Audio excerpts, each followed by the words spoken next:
ज्यादा पापी कौन। भोगवती नाम की एक नगरी थी। उसमें राजा रूपसेन राज करता था। उसके पास चिंतामणि नाम का एक तोता था। एक दिन राजा ने उससे पूछा, हमारा ब्याह किसके साथ होगा। तोते ने कहा, मगध देश के राजा की बेटी चंद्रावती के साथ होगा। राजा ने ज्योतिषी को बुलाकर पूछा तो उसने भी यही कहा। उधर मगध देश की राजकन्या के पास एक मैना थी। उसका नाम था मदन मंजरी।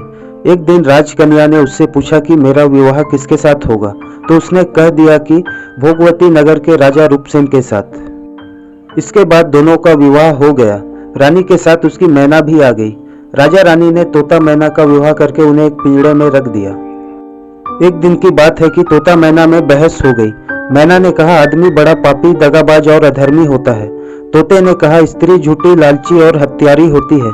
दोनों का झगड़ा बढ़ गया तो राजा ने कहा, क्या बात है, तुम आपस में लड़ते क्यों हो। मैना ने कहा, महाराज, मर्द बड़े बुरे होते हैं। इसके बाद मैना ने एक कहानी सुनाई। इलापुर नगर में महाधन नाम का एक सेठ रहता था। विवाह के बहुत दिनों बाद उसके घर एक लड़का पैदा हुआ। सेठ ने उसका बड़ी अच्छी तरह से लालन पालन किया, पर लड़का बड़ा होकर जुआ खेलने लगा। इस बीच सेठ मर गया। लड़के ने अपना सारा धन जुए में खो दिया। जब पास में कुछ ना बचा तो वह नगर छोड़कर चंद्रपुरी नामक नगरी में जा पहुंचा।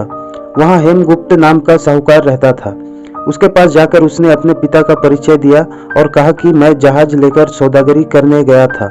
माल बेचा, धन कमाया, लेकिन लौटते में समुद्र में ऐसा तूफान आया कि जहाज डूब गया और मैं जैसे तैसे बचकर यहाँ आ गया। उस सेठ की एक लड़की थी, रत्नावती। सेठ को बड़ी खुशी हुई कि घर बैठे इतना अच्छा लड़का मिल गया। उसने उस लड़के को अपने घर में रख लिया और कुछ दिन बाद अपनी लड़की से उसका ब्याह कर दिया। दोनों वहीं रहने लगे। अंत में एक दिन वहां से विदा हुए। सेठ ने बहुत सा धन दिया और एक दासी उनके साथ भेज दिया। रास्ते में एक जंगल पड़ता था। वहां आकर लड़के ने स्त्री से कहा, यहाँ बहुत डर है, तुम अपने गहने उतार मेरी कमर में बांध दो। लड़की ने ऐसा ही किया।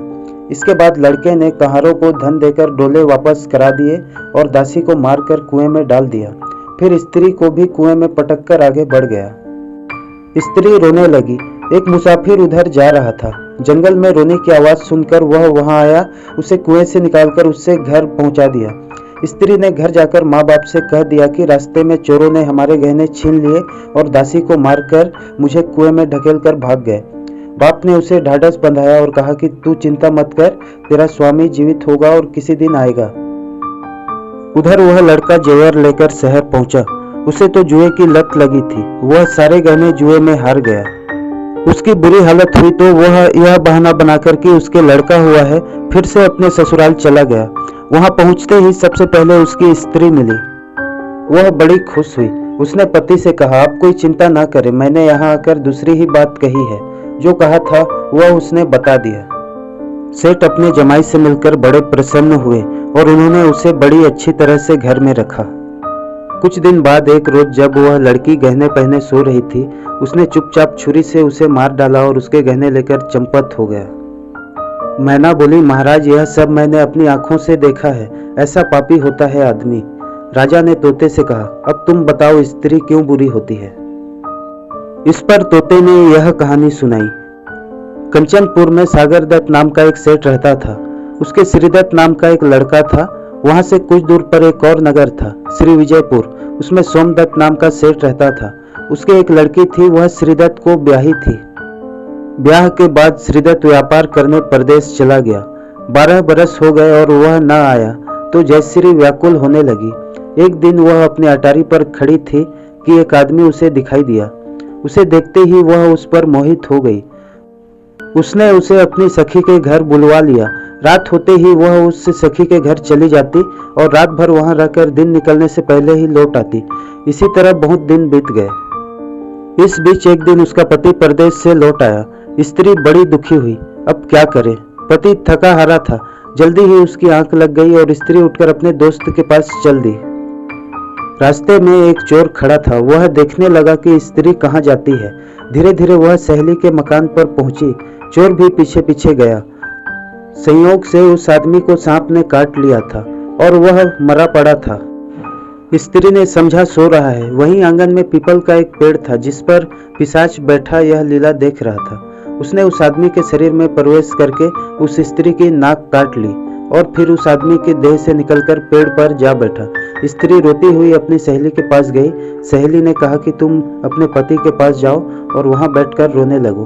कोई पूछे तो कह देना कि पति ने नाक काट ली है। उसने ऐसा ही किया। उसका रोना सुनकर लोग इकट्ठे हो गए। आदमी जाग उठा। उसे सारा हाल मालूम हुआ तो वह बड़ा दुखी हुआ। लड़की के बाप ने कोतवाल को खबर दे दी। कोतवाल उन सबको राजा के पास ले गया। लड़की की हालत देखकर राजा को बड़ा गुस्सा आया। उसने कहा, इस आदमी को सूली पर लटका दो।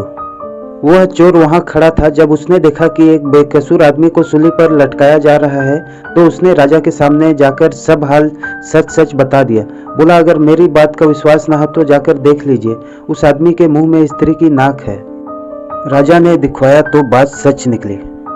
इतना कहकर तोता बोला, हे राजा, स्त्रियां ऐसी होती है। राजा ने उस स्त्री का सिर मुंडवाकर गधे पर चढ़ाकर नगर में घुमवाया और शहर के बाहर छुड़वा दिया। यह कहानी सुनाकर बेताल बोला, राजा बताओ कि दोनों में ज्यादा पापी कौन है? राजा ने कहा, स्त्री। बेताल ने पूछा, कैसे? राजा ने कहा, मर्द कैसा ही दुष्ट हो, उसे धर्म का थोड़ा बहुत विचार रहता ही है, स्त्री को नहीं रहता, इसलिए वह अधिक पापीन है। राजा के इतना कहते ही बेताल फिर पेड़ पर जा लटका। राजा लौट कर गया और उसे पकड़कर लाया।